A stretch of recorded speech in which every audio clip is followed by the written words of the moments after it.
શ્રીમદ ભાગવત 7મો સ્કંદ 8મો અધ્યાય. નૃસિંહ ભગવાનનો પ્રાદુર્ભાવ. હિરણ્યકશિપુનો વધ તેમજ બ્રહ્મા વગેરે દેવોએ કરેલી ભગવાનની સ્તુતિ. નારદજી કહે છે, પ્રહલાદજીનું વક્તવ્ય સાંભળ્યું અને બાળકો પોતે નિર્દોષ છે એટલે એની વાત એ સમયે એને ગ્રહણ કરી લીધી. ગુરુજીનો ઉપદેશ છે એ દોષયુક્ત હતો એટલે એને સ્વીકાર્યો નહીં. ગુરુજીએ જોયું કે આ બધા શિષ્યો છે એની બુદ્ધિ છે એકમાત્ર ભગવાનમાં જ સ્થિત થઈ ગઈ છે. ગુરુજી ગભરાણા. હિરણ્યકશિપુને જઈને વાત કરે છે. એટલે હિરણ્યકશિપુ પ્રહલાદની આવી અસહ્ય અને અપ્રિય અનીતિ સાંભળી હિરણ્યકશિપુ કાંપવા લાગ્યો છે. નિર્ણય કરી લીધો કે હવે પ્રહલાદને તો પોતાના હાથે જ મારી નાખવો જોઈએ. હવે પ્રહલાદજી તો મન અને ઇન્દ્રિયને વશ રાખનાર હતા. પ્રહલાદને બોલાવ્યો. પ્રહલાદ તો અત્યંત નમ્રતાપૂર્વક હાથ જોડીને પિતાની સામે ઉભો રહ્યો. હવે પિતા તિરસ્કારને પાત્ર નહોતા, પણ હિરણ્યકશિપુનો સ્વભાવ ક્રૂર હતો. જેમ સાપ ઉપર પગ પડે અને સાપ ફૂફાણા મારે એમ પ્રહલાદજી તરફ પાપ ભરી ત્રાસી નજરે જોવે છે. ધમકાવતા કહે છે કે મૂર્ખ, તું બહુ ઉદ્દંડ થઈ ગયો છો, પોતે તો નીચ છો, હવે અમારા કુળના બીજા બાળકોમાં તું ફૂટ પડાવસ. રાક્ષસોના બાળકોને એમ કહે છે કે તમે ભગવાનને ભજો. આ કૂટ નીતિ તું અપનાવસ. તે મારી આજ્ઞાનું ઉલ્લંઘન કર્યું છે. હું તને હમણાં જ યમરાજના દ્વારે પહોંચાડી દઉં છું. હું જરા જેટલો ક્રોધ કરું છું ને તો ત્રણેય લોક અને એના લોકપાલ કંપી ઉઠે છે. તો મૂર્ખા, તે કઈ તાકાતથી નિર્ભયની જેમ મારી આજ્ઞાનું વિરુદ્ધ વર્તન કર્યું? પ્રહલાદ કે છે, ન કેવલમ મે ભવતશ્ચ રાજન સવે બલમ બલિનામ ચાપરેશામ પરે વરે મે સ્થિર જંગમાયે બ્રહ્માદયો યેન વશમ પ્રણીતા. બ્રહ્માદયો એન વશમ પ્રણીતા પરે વરે મી સ્થિર જંગમાયે. આ જગતમાં તણખલાથી માંડીને બ્રહ્માજી સુધીના બધાય ચરાચર જીવ છે ને એને ભગવાને પોતાને વશ કરીને રાખ્યા છે. મારું ને તમારું જ નહીં, સંસારના સમસ્ત બળવાનો છે એનું બળ માત્ર ઈ જ છે. સવે બલમ બલી નામ ચાપ રેસામ. આપણે એમ માની છીએ કે આ બળ મારું છે. ઈ સર્વશક્તિમાન છે, કાળ છે, ભગવાન છે. સમસ્ત પ્રાણીઓનું ઇન્દ્રિય બળ, મનોબળ, શરીર બળ, ધૈર્ય અને ઇન્દ્રિયો પણ ઈ જ છે. સ ઈશ્વર કાલ ઉરુક્રમોષા ઓજઃ સહસત્વ બલેન્દ્રિયાત્મા સ એવ વિશ્વમ પરમઃ સ્વશક્તિભિઃ. સૃજત્યવત્યતે ગુણત્રયેશ.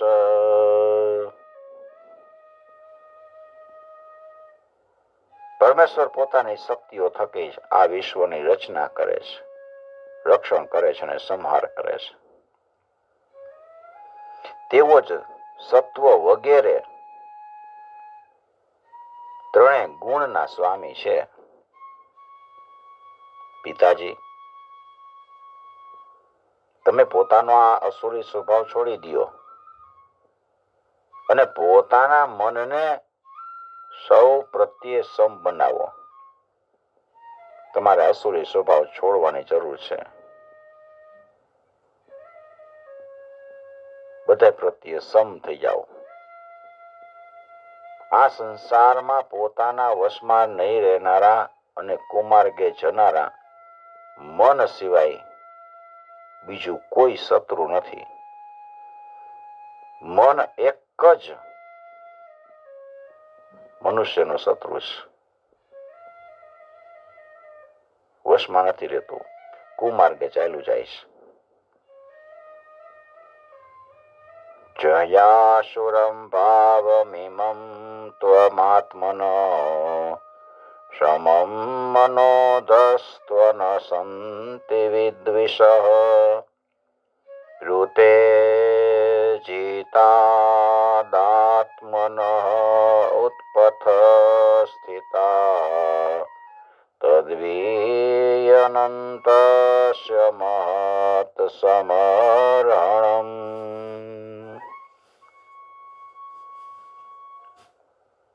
જે લોકો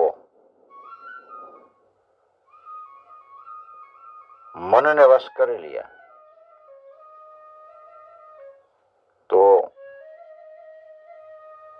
મન એનો મિત્ર બની જાય, અને મન જો વિષયો તરફ ભાગે, વશમાં ન રહે, તો મન જ એનો દુશ્મન બની, શત્રુ બની જાય. એટલે મનમાં સૌ પ્રત્યે સમતાનો ભાવ કેળવી લેવો એ ભગવાનની મોટા મોટી પૂજા છે.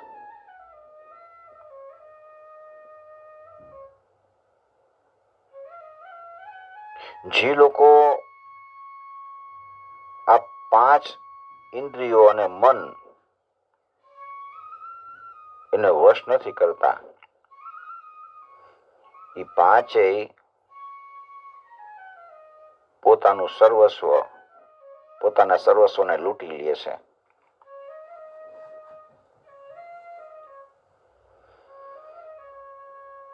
એ લૂંટારા છે, ઇન્દ્રિય રૂપી લૂંટારા. એના પર વિજય મેળવી લેવો જોઈએ. અને જે વિજય નથી મેળવી લેતા એવું માનવા લાગે છે કે અમે તો 10 દિશાને જીતી લીધી, પણ એ મૂર્ખ છે. બારે બધી જીત મેળવે એ બધી નકામી છે, તો મૂર્ખ છે. અંદરના શત્રુ છે એને જીતવા જોઈ.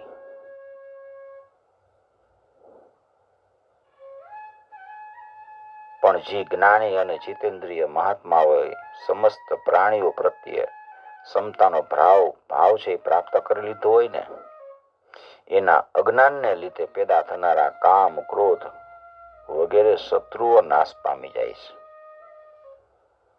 આપણે એમ કે મારા કામ ક્રોધ જતા નથી, તો અહીંયા બતાવ્યું છે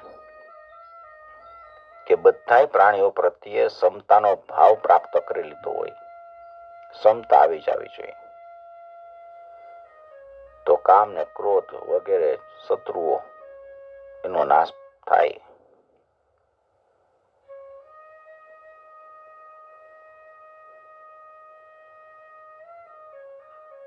દસ્યુન પુરાષણ જે વિજેત્ય લુંપતો,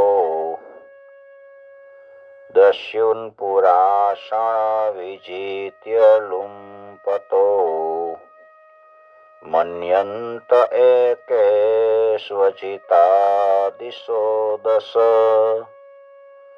જીતાત્મનોગ્નસ્ય સમસ્ય દેહિનામ સાધો સ્વમોહ પ્રભવા કુત પરે.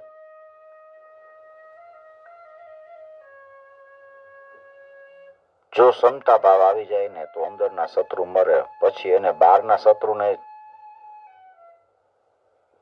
જીતી શકે. અંદરના શત્રુને જીતે પછી બહારના શત્રુ જીતા જાય.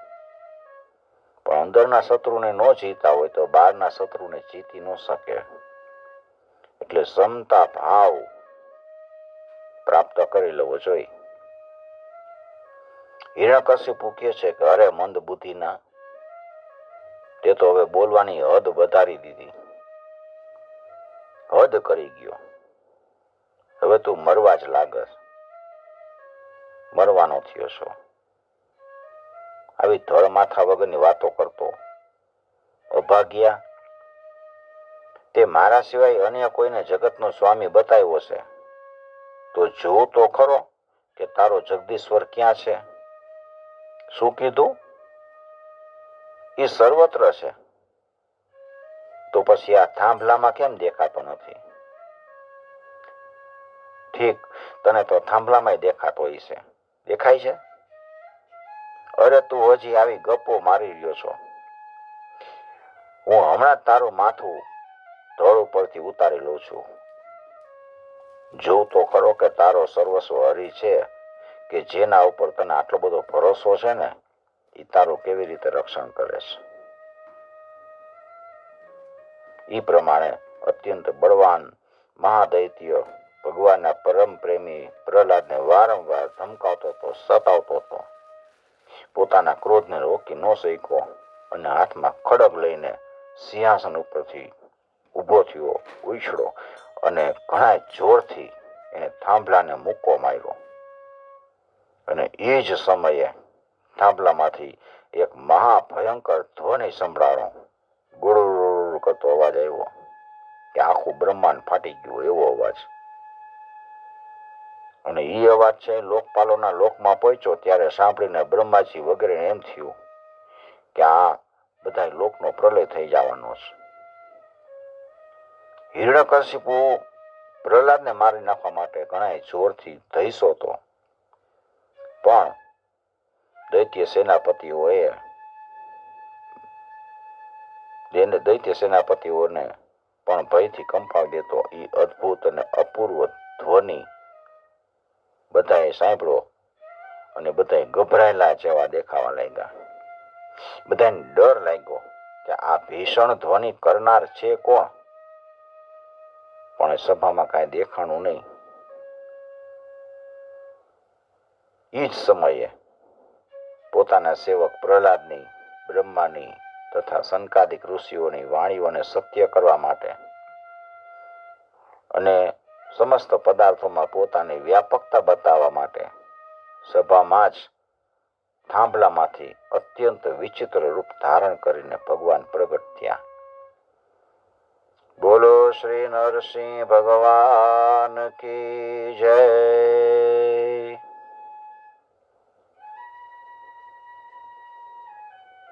એ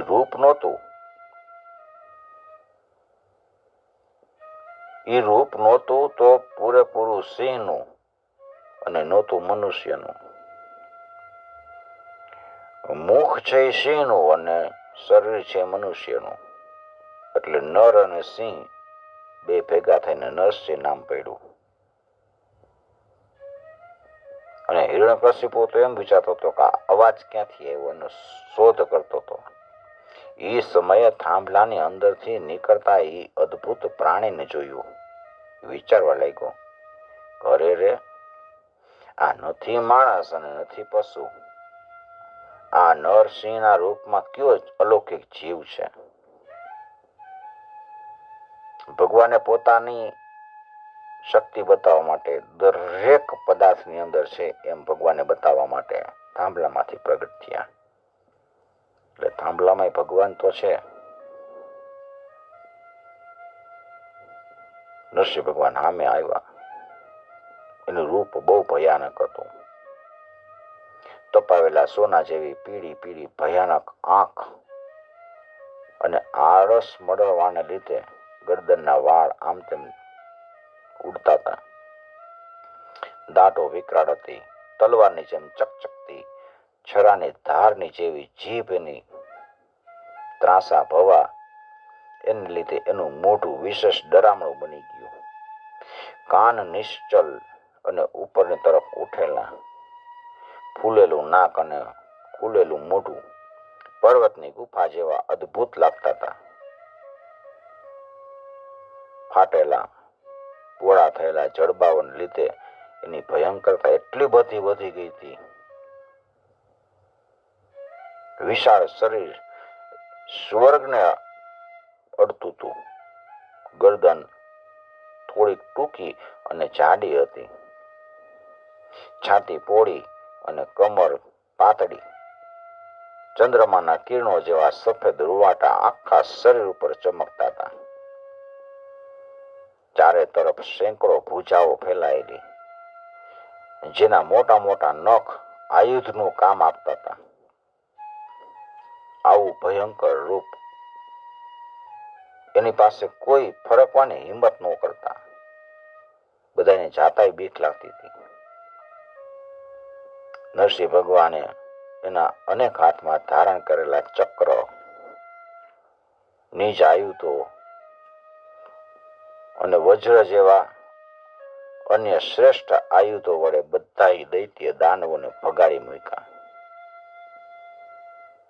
હિરણ્યકશિપુ વિચારવા લાગ્યો, હોય ન હોય, આ મહામાયાવી વિષ્ણુએ જ મને હણવા માટે આ રૂપ ધારણ કર્યું છે. પણ આનાથી તો મારું કાંઈ બગડવાનું છે જ નહીં. આ મારું હું બગાડી શકવાનું? આવી રીતે બોલતો અને સિંહ ગર્જના કરતો દૈત્યરાજ હિરણ્યકશિપુ હાથમાં ગદા લઈને નરસિંહ ભગવાન ઉપર ત્રાટકો છે. પણ જેમ પતંગિયો આગમાં પડે અને અદૃશ્ય થઈ જાય એવી રીતે એ દૈત્ય ભગવાનના તેજમાં સદાયને માટે સમાઈ ગયો. સમસ્ત શક્તિ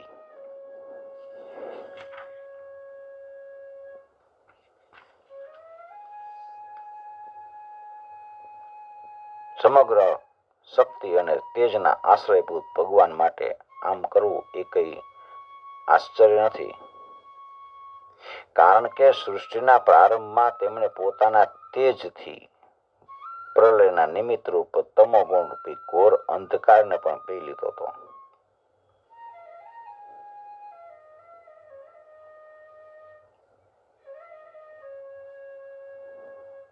ત્યાર પછી ઈ દૈત્ય અતિ ક્રોધપૂર્વક ધૈસો અને પોતાની ગદા જોરથી ઘુમાવી નૃસિંહ ભગવાન ઉપર પ્રહાર કર્યો. અને પ્રહાર કરતા જ જેમ ગરુડ સાપને પકડે એવી રીતે ભગવાને ગદા સહિત એ દૈત્યને પકડ્યો. તેઓ એની સાથે રમત કરવા લાગ્યા. ત્યારે એ દૈત્યના હાથમાંથી એવી રીતે છટકી ગયો કે જેમ ક્રીડા કરતા ગરુડની પકડમાંથી સાપ છૂટી જાય. એ સમયે બધા લોકપાલો વાદળોમાં છુપાઈને યુદ્ધ જોતા હતા. એનું સ્વર્ગ તો હિરણ્યકશિપુએ પહેલેથી છીનવી લીધું હતું. એ દેવ બધા વાદળમાં છુપાઈને જોતા હતા. એને જ્યારે જોયું કે ભગવાનના હાથમાંથી છૂટી ગયો છે ત્યારે પાછા બધા બી ગયા. હિરણ્યકશિપુ એવો સમજો કે નરસિંહે મારા શૌર્ય વીર્યથી ડરી જઈને મને એના પોતાના હાથમાંથી છોડી દીધો છે. મારી કેટલી તાકાત છે. એટલે વધારે ઉત્સાહમાં આવી ગયો અને વધારે ઉત્સાહથી યુદ્ધ કરવા લાગ્યો. ઢાલ તલવાર લઈને એની તરફ પાછો ગયો. અને એ સમયે જ એ બાજની જેમ ભારે વેગથી ઉપર નીચે ઉછળતો કૂદતો એવી રીતે ઢાલ તલવારના દાવપેચ કરવા લાગ્યો કે જેને લીધે એના પર આક્રમણ કરવાની કોઈને તક ન મળે. ત્યારે ભગવાને મોટા અવાજે પ્રચંડ અને ભયંકર અટ્ટહાસ્ય કર્યું છે. એનાથી હિરણ્યકશિપુની આંખ મીચાઈ ગઈ અને પછી ભારે વેગથી ધસીને ભગવાને એને એવી રીતે પકડ્યો કે જેમ સાપ ઉંદરને પકડી લે. જે હિરણ્યકશિપુની ચામડી ઉપર વજ્રના પ્રહારથી પણ લસરકો નહોતો પડતો, એ અત્યારે ભગવાનના પંજાથી છટકવા માટે જોર જોરથી તરફડિયા મારવા લાગ્યો છે. ભગવાને સભાગૃહના દરવાજા ઉપર એને લઈ જઈ પોતાની જાંઘ ઉપર પકડી લીધો, પાડી દીધો. લીલાપૂર્વક પોતાના નખથી એને એવી રીતે ચીરી નાખ્યો કે જેમ ગરુડ ભયંકર વિષવાળા સાપને ચીરી નાખે છે. ગરુડ જેમ સાપને ચીરી નાખે એમ ભગવાન નરસિંહે હિરણ્યકશ્યપુને ચીરી નાખ્યો. અને એની આંખો એટલી બધી ક્રોધપૂર્ણ થઈ ગઈ હતી, વિકરાળ થઈ ગઈ હતી. એ આંખ તરફ કોઈ જોઈ નહોતું શકતો. લપકારા મારતી જીભથી પોતાના પોળા થયેલા મોઢાના બે ખૂણા ચાટતા હતા. લોહીના છાંટાથી એનું મોં, ગરદનના વાળ લાલ લાલ થઈ ગયા હતા. હાથીને મારીને ગળામાં આતરડાની માળા પહેરેલા સિંહ જેવા એ શોભતા હતા. એણે પોતાના તીક્ષ્ણ નખથી હિરણ્યકશિપુનું કાળજું ફાડી અને જમીન ઉપર પટક્યું. એ સમયે હજારો અને દેવો અને દાનવો, દૈત્ય અને દાનવો, હજારો દૈત્યો અને દાનવો હાથમાં શસ્ત્ર લઈ અને ભગવાન ઉપર પ્રહાર કરવા માટે આવ્યા. પણ ભગવાને પોતાની ભુજારૂપી સેનાથી, લાતોથી અને નખરૂપી શસ્ત્રોથી એને બધાને તગેડી મૂક્યા, હણી નાખ્યા. નારદજી યુધિષ્ઠિરને કહે છે કે યુધિષ્ઠિર, એ સમયે ભગવાન નરસિંહના ગરદનના વાળની ઝાપટથી વાદળા વેરણ ચેરણ થઈ ગયા. એના નેત્રોની જ્વાળાથી સૂર્ય વગેરે ગ્રહનું તેજ ઝાંખું થઈ ગયું. એવી એની આંખો હતી. એના શ્વાસના હડસરાથી તો સમુદ્ર ખળભળી ઉઠ્યો અને એની સિંહ ગર્જનાથી ભયભીત થયેલા દિગ્ગજો બરાડવા લાગ્યા છે. ગરદનના વાળથી ટકરાયેલા દેવતાઓના વિમાન અસ્તવ્યસ્ત થઈ ગયા. સમગ્ર સ્વર્ગ ડગમગી ગયું. એના પગના ધમકારાથી પૃથ્વી ધ્રુજી ગઈ. એના વેગથી પર્વતો ઉડવા લાગ્યા છે. એના તેજથી આકાશ અને દિશાઓ જોઈ શકાતી નહોતી. ભગવાનનો પ્રતિકાર કરનારું કોઈ દેખાતું નહોતું. છતાંય ભગવાનનો ક્રોધ વધતો જ જતો હતો. હિરણ્યકશિપુની સભામાં જઈ અને ઊંચા સિંહાસન ઉપર ભગવાન બેસી ગયા. એ સમયે એનો અત્યંત તેજપૂર્ણ અને ક્રોધ ભર્યો ભયંકર ચહેરો જોતા જ કોઈને હિંમતે નહોતી થતી તેની પાસે જઈને એની સેવા કરે.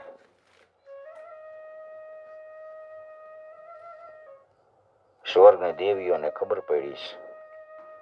શુભ સમાચાર મળ્યા કે ત્રણેય લોકોની શિરોવેદનાનું મૂર્તિમંત સ્વરૂપ હિરણ્યકશિપુ યુદ્ધમાં ભગવાનના હાથે હણી નખાયો છે. ત્રણેય લોકની શિરોવેદના અને ત્રણેય લોકોના માથાના દુખાવા રૂપ હિરણ્યકશિપુને ભગવાને માર્યો. એટલે બધી દેવીઓ એના ચહેરા ઉલ્લાસથી ખીલી ઉઠ્યા. ભગવાન ઉપર વારંવાર પુષ્પની વૃષ્ટિ કરવા લાગી છે. વિમાનો મારફતે આવેલા ભગવાનના દર્શનાથી દેવતાઓ આકાશમાં એકદમ ભીડ જામી ગઈ. દેવતાઓ ઢોલ નગારા વગાડવા લાગ્યા છે. ગંધર્વરાજ ગાવા લાગ્યા છે. બ્રહ્મા, ઇન્દ્ર, શંકર વગેરે દેવો, ઋષિઓ, પિતૃઓ, સિદ્ધો બધાય ભગવાન પાસે આવ્યા છે. હાથ જોડીને સિંહાસન ઉપર બેઠેલા ભગવાન નરસિંહની થોડેક દૂર ભગવાનની સ્તુતિ કરે છે. બ્રહ્માજી સ્તુતિ કરતા કહે છે કે પ્રભુ, આપ તો અનંત છો. આપની શક્તિનો કોઈ પાર પામી શકતું નથી. આપનું પરાક્રમ અદ્ભુત અને કર્મ પવિત્ર છે. જો કે ગુણ વડે આપ લીલાપૂર્વક જ સમસ્ત વિશ્વની ઉત્પત્તિ, પાલન અને પ્રલય યથા યોગ્ય રીતે કરો છો, તો પણ આપ એની સાથે કોઈ સંબંધ રાખતા નથી. સ્વયં નિર્વિકાર્ય છો. હું તમને નમસ્કાર કરું છું. નતોસ્મ્યન અનંતાય દુરંત શક્તયે વિચિત્ર વીર્યાય પવિત્ર કર્મણે વિશ્વસ્ય સર્ગ સ્થિતિ સંયમાન ગુણે સ્વલીલયા સંદધતે વ્યયાત્મને.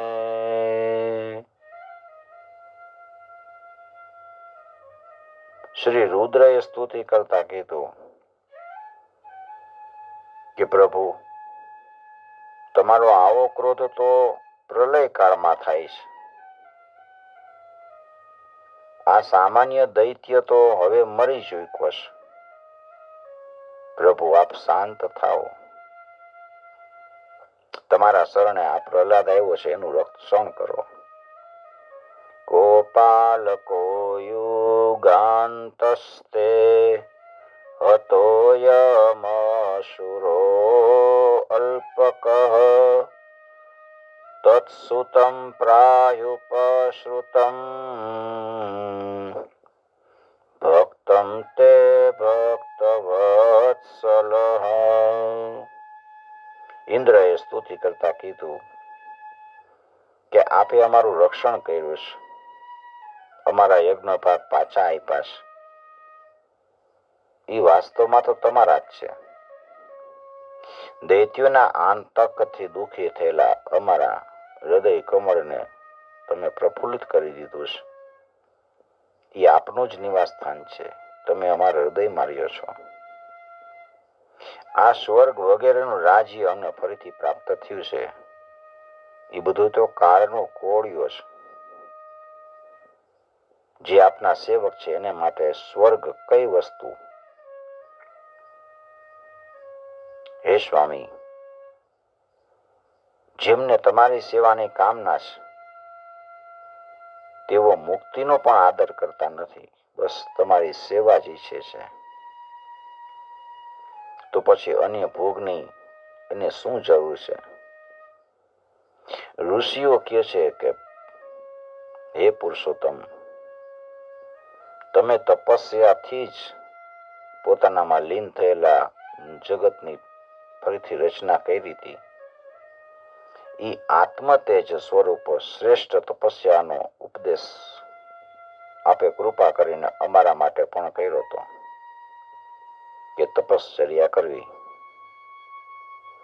આ દૈત્યએ અમારી તપશ્ચર્યાનો ઉચ્છેદ કરી નાખ્યો હતો.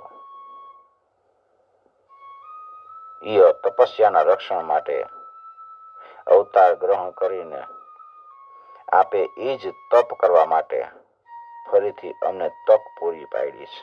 હવે અમે તપ કરી શકશું. પિતૃઓ સ્તુતિ કરતા કહે છે કે પ્રભુ, અમારા પુત્રો અમારા માટે પિંડદાન કરતા હતા અને આ દૈત્ય બળપૂર્વક ઈ છીનવીને ખાઈ જતો હતો. ઈ જ્યારે પવિત્ર તીર્થમાં કે સંક્રાંતિ વગેરે ટાણે નૈમિતિક કર્મ પણ કરતા હતા અથવા તિલાંજલિ આપતા, ત્યારે આ દૈત્ય પડાવી લેતો અને તમે એનું નખથી પેટ ચીરીને બધું પાછું મેળવીને જાણે કે અમને આપી દીધું છે. તમે જ ધર્મના એકમાત્ર રક્ષક છો.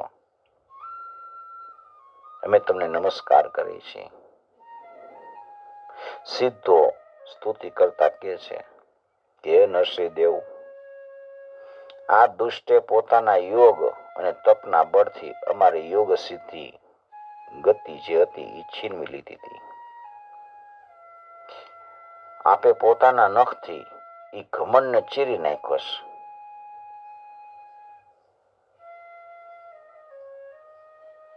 અમે તમને નમસ્કાર કરીએ છીએ. વિદ્યાધરોએ સ્તુતિ કરતા કીધું કે પ્રભુ, આ મૂર્ખ હિરણ્યકશિપુ પોતાના બળ અને વીરતાના ઘમંડમાં મદ મસ્ત હતો, ત્યાં સુધી કે અમે લોકો વિવિધ ધારણાઓથી જે વિદ્યા પ્રાપ્ત કરી લીધી એને આ દૈત્યે વ્યર્થ કરી દીધી હતી. જે વિદ્યાઓ પ્રાપ્ત કરી હતી એ બધી વિદ્યા નકામી કરી દીધી. આપે યુદ્ધમાં યજ્ઞ બલિના પશુની જેમ આને નષ્ટ કરી દીધો. પોતાની લીલાથી નરસિંહ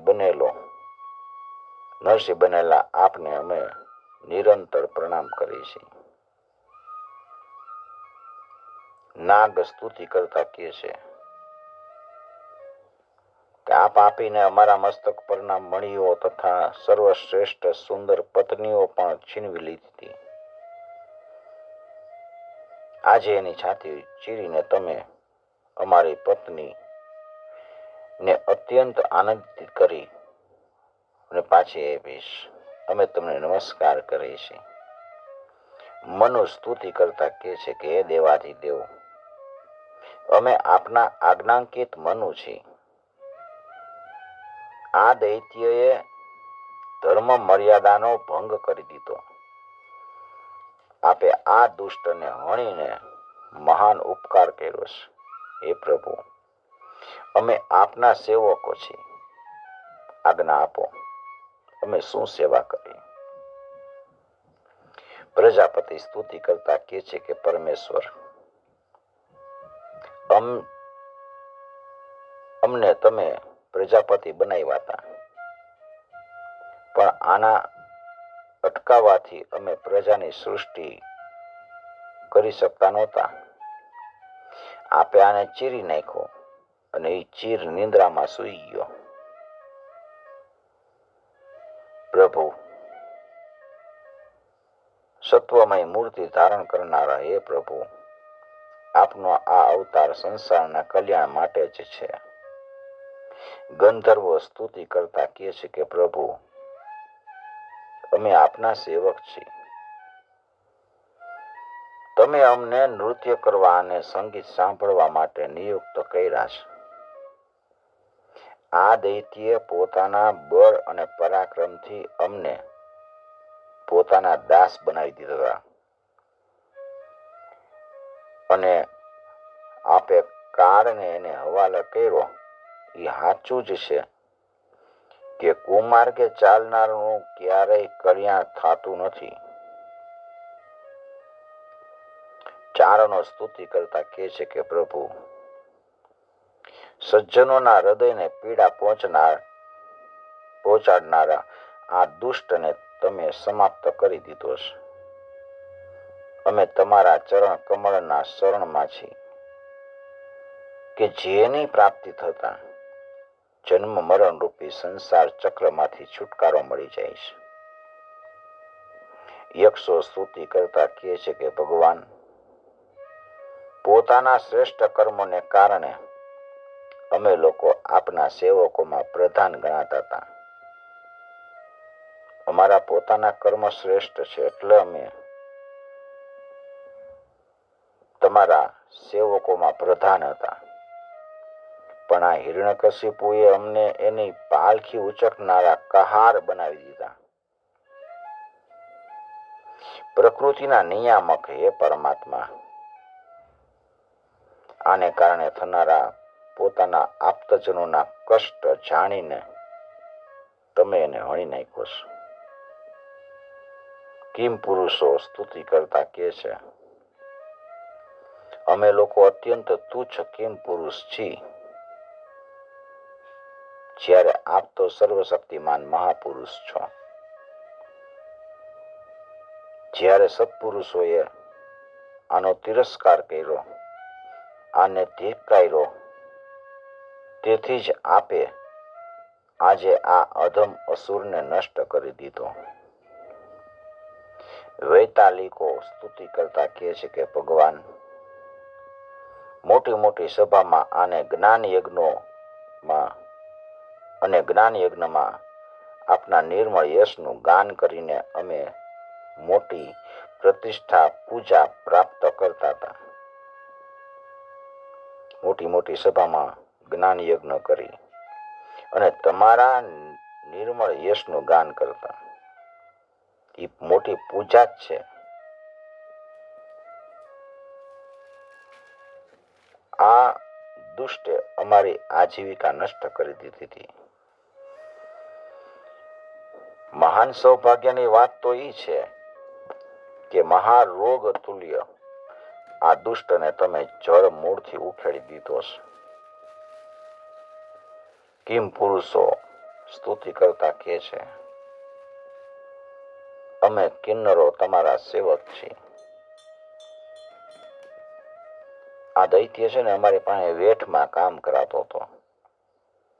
ભગવાન, તમે કૃપા કરી, આજે આ પાપીનો નાશ કરી દીધો.